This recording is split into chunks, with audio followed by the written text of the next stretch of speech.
Jared, the 20-year recovering sex addict. 20-year recovering abusive sex addict. Like if I could fit it all in the name, I would. Sounds like a lot every time I say it, but that's because it is. I think I got a split lip. Whatever, though. When you work outside in the cold, stuff like that happens. Most of the time I'm filming from the truck, but this time we at the crib, and it couldn't wait. I never know what I'm going to say until the inspiration hits, and this upload is no different. I wonder if people just recognize the level of sinister acts and evil going on in the world. And that's kind of what the inspiration is on this one. And I'm also going to talk about the fact that I was attacked 4 times within 7 days. I mean, back to back to back to back. And when I say attacked, I mean spiritually. If you've been following this channel,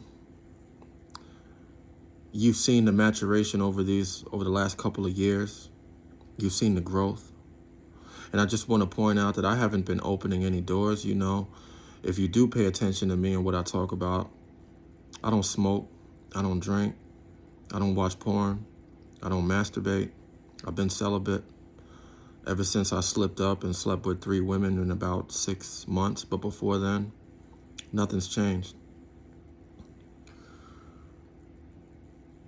But there was an interview, you know, I think the interview that put the spotlight on everything that's going on right now was probably Cat Williams on Club Shay Shay. And I'm not trying to promote that. I'm trying to say that what's going on, that interview was kind of the prerequisite to people taking notice. I mean, shoot, you might have heard about a story that a woman was just set on fire in the city on the subway. Now another person has been set on fire. There's so many things going on.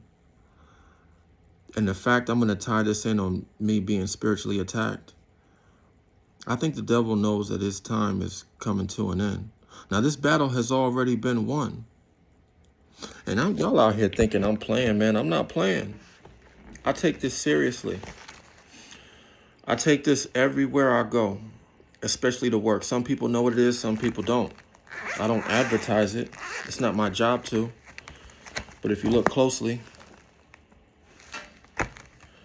this is my protection. My prayer life is strong. My worship and prayer life to the Most High is about as strong as my fitness. It's not a game. Life isn't a game. And what's going on out here is not to be taken lightly. So getting back to what I was saying, you know, I've been attacked before. And when you pick up your cross and decide to walk this narrow path, that's when the battle begins. I've had various sexual dreams. I wasn't even horny. I didn't look at anything. I wasn't opening any doors like I just said. These past few nights were a little different. It started with a dream that I had about a date that I had with a nice looking woman. She was like Muslim or Indian, little bit dark skinned, fully clothed, full garb, educated. I went on a nice date and that date ended in intimacy. I've been attacked before, and in those attacks, the women were what you would call whores, scantily clad, dressed, you know.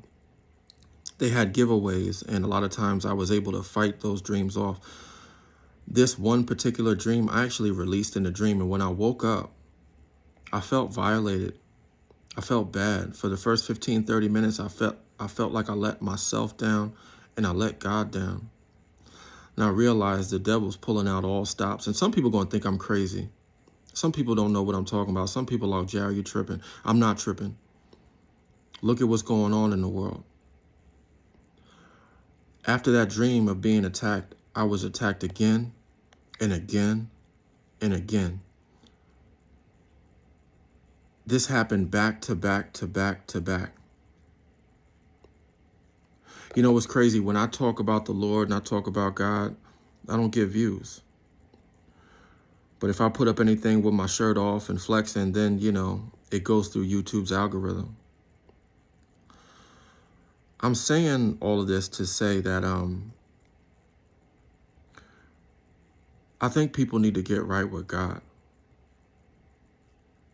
And this is not a biblical channel. This is coming from the heart because I mean it. I don't know what's going to be going on for 2025, but we're definitely in the last days. You should definitely get your priorities straight. And if you're on the road and living a life that you know is not right, you should probably get right with the Most High. As it stands now, the way that the world is, I don't want a relationship. I don't need new people and new friends in my life, nor do I miss certain people. I just want to live my life for the Most High God. I just want to make a difference. And I think the devil knows that. And when you decide to become the best version of yourself and live righteously and back it up, this is a spiritual war. And those evil entities, they don't like that. And they'll pull out all the stops to prevent you and put roadblocks in your way and stop you from trying to achieve those certain outcomes, you know? I made this channel to make a difference in people's lives. But along the way, I didn't realize just how much it would make a difference in my own. And I love and appreciate the support that I've gotten from making these videos. And especially the people that show up all the time and support me. Y'all know who you are.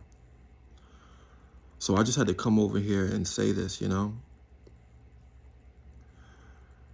It's never too late to become the best version of yourself. And you can start tonight. I hope you do, because I'm rooting for you.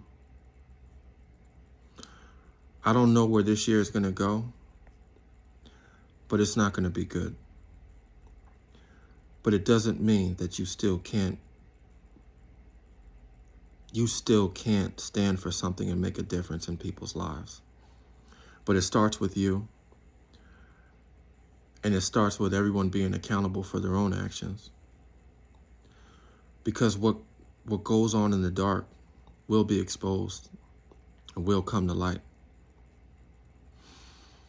You know my name, you know my slogan. Discernment over delusion.